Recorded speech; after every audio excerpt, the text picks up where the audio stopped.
자, 션타임의 3분 달러 동향 코너 시작하도록 하겠습니다. 오늘은 2017년 10월 20일입니다. 자, 먼저 달러의 방향성을 통해서 해외 선물의 방향성에 대해서 예측해 볼 수 있도록 하고요. 달러 환차익의 미래 시세와 그리고 세계 경제 흐름에 대해서 읽어볼 수 있도록 하겠습니다. 자, 어저께 달러 같은 경우에는 한 차례 급락을 이어갔습니다. 어저께 93.30포인트, 40포인트에서부터 하락하기 시작해서 약 93.00포인트까지 약 한 0.4포인트가량 하락을 했었는데요. 자, 어저께 이렇게 하락한 이유 뒤에는 몇 가지 이유가 있는데, 대표적으로 카탈루냐의 리스크가 다시 불거졌기 때문입니다.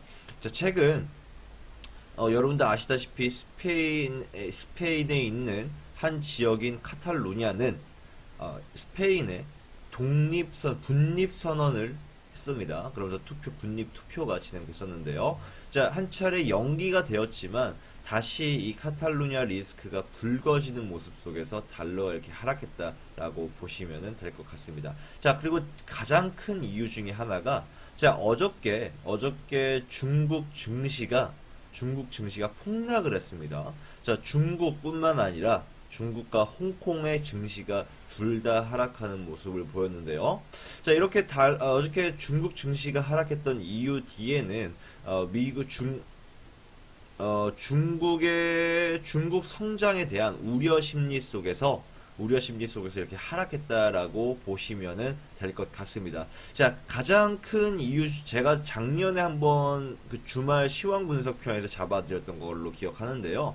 자, 중국은 지금 현재 부채가 너무나도 빠른 속도로 증가하고 있기 때문에 현재 가계부에 심각한 위협을 느끼고 있습니다.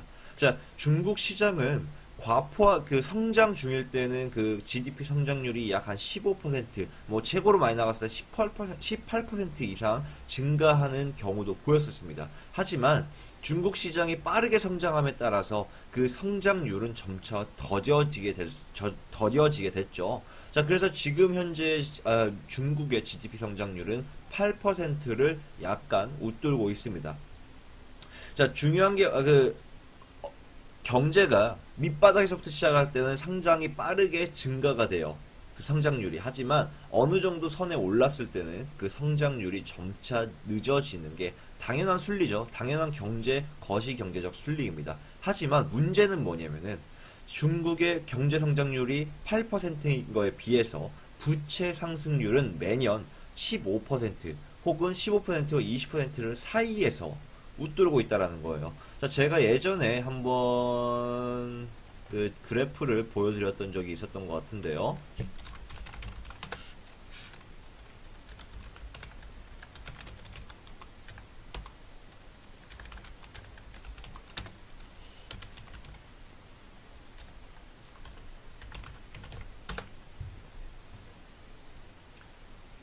자, 이미지를 보시면은요, 이건 아니고,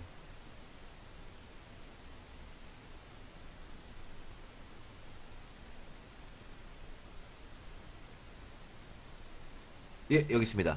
자, 지금 보시면은요, GDP는 이렇게 성장률이 좀 더딘 것에 비해서 그 부채는 어마어마하게 빠른 속도로 상승 중에 있습니다. 자, 이거는 지금 모든 경제가 포화가 돼가는 상황, 그러니까 경제가 밑바닥에서부터 시작을 해서 경제 성장을 이뤄가는 그런 국가에서는 당연스럽게 보이는 현상입니다. 이게 사실 놀라운 현상은 아니에요. 사실 우리나라도 IMF를 겪었던 이유 중에 하나가 이렇게 거품이 껴있다라는 것도 있었지만은 그 우리 GDP 성장률 대비 현재 그 부채가 너무나도 많았기 때문에 IMF라는 현상이 벌어지게 됐었습니다. 이게 어떻게 보면은 이게 어떤 국가든 간에 경제 성장을 이뤄가는 국가는 겪어야만 하는 과정입니다. 중요한 건 뭐냐면은 중국이 그렇게 그 과정을 겪기에는 사이즈가 너무 크다라는 거예요.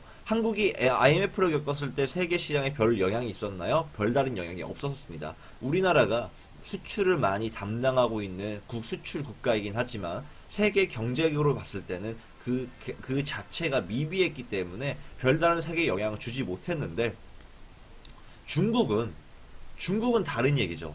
중국은 이미 인구수부터가 월등하게 우리나라를 앞서갑니다. 몇십억의 인구가 있으면서 어마어마한 수출 국가임에도 수출 국가인 동시에 그리고 소비 국가죠. 자, 그 많은 막대한 인력들이 있기 때문에 중국이 만일 한국과 같은 IMF 과정을 겪어간다면 세계 경제 불황으로 제 2009년도 이후에 세계 경제 불황으로 이어질 수도 있는 부분이다 라고 보시면 될 것 같아요. 자, 어찌됐든 간에 지금 어저께 이렇게 하락했던 이유 중에 하나는 중국 성장에 대한 우려 심리 속에서 달러가 같이 하락했다라고 보시면 될 것 같습니다. 자, 그리고 다음 주에 있을 유럽 중앙은행의 양적 완화 축소 가능성도 역시나 유로를 어저께 상승시키기에 충분했고요. 자, 어저께 유로를 보시면은요. 자, 유로 보시면은 자, 어저께 유로는 한 차례 추가 상승하는 모습 보이면서 달러 대비 강세를 보였었습니다. 자, 그만큼 달러가 약세를 보였던 이유 뒤에는 이 세 가지의 이유가 있었는데요. 자, 다만 어저께 발표되었던 이 신규 실업수당 청구 건수 19일 어제 신규 실업수당 청구 건수가 예상치보다 낮은 수치를 기록을 해줬고요. 신규 실업수당 청구 건수 같은 경우에는 최근 한 달간 높은 수치를 보였지만 허리케인에 대한 영향이 포함되어 있었고 정상 궤도로 저번 주부터 다시 내려오는 모습입니다. 자, 이 신규 실업수당 청구 건수뿐만 아니라 어저께 발표되었던 필라델피아 연준 제조업 지수 역시 예상치를 크게 상회하는 모습을 보이면서 달러의 추가 하락을 막았다라고 보시면 될 것 같습니다. 자, 이제 중요한 건 뭐냐? 자, 달러의 향후 방향성이죠. 자, 달러 같은 경우에는 계속 추가적인 상승이 이어지면서 전 고점인 94포인트 돌파하며 95포인트까지 추가적인 상승이 이어질 예정이다라고 말씀드렸던 부분입니다. 자, 어저께 트럼프가 또 최근 제롬 파웰이라는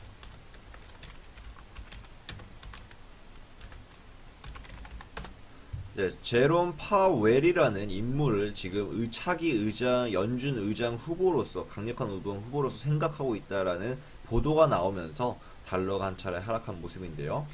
자, 누가 됐던 간에, 자, 어떤 인물이 됐던 간에, 지금 뭐 제롬 파웰이 되든 아니면은 존 테일러가 되든 아니면은 누가 되든 간에 제닛 옐런이 되지만 않는다고 한다면은 제니 옐런이 의장으로 선출되지 않는다고 한다면 달러는 다시 한 차례 상승세를 이어갈 예정입니다. 왜? 이 인물들은 다 매파적인 인물이기 때문이에요.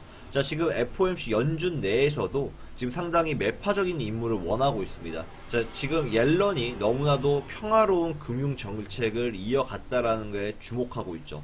자, 이런 점들을 따졌을 때 트럼프도 이걸 무시하고 그냥 제니 옐런은 딱 자리에 앉히지는 않을 거예요. 자, 이런 부분을 생각해 봤을 때 달러는 추가적인 상승세가 유리해 보입니다. 또한 오늘 경제지표 어떤 것들 발표되죠? 또 여러 가지 발표가 되는데 보면은 기존주택 판매 지표 역시 발표되고요. 별다른 지표는 별다르게 크게 봐야 될 지표들은 발표되지 않고 있는 모습인데, 자, 달러는요 어저께 한 차례 눌림을 또 이어갔기 때문에 여기에 대한 또 저점 매수 심리가 몰리면서 추가적인 상승세를 이어갈 예정입니다. 자, 오늘 93.50포인트를 돌파하는지 여부에 대해서 판단하기 힘들지만 94포인트에 근접하는 상승세를 이어갈 예정입니다. 자, 어제와 동일하게 달러 매수 시점은요 93.20포인트, 93.10포인트입니다. 자, 매수 대응 이어가시길 바랍니다. 자, 오늘의 달러 방향 동향은 여기까지.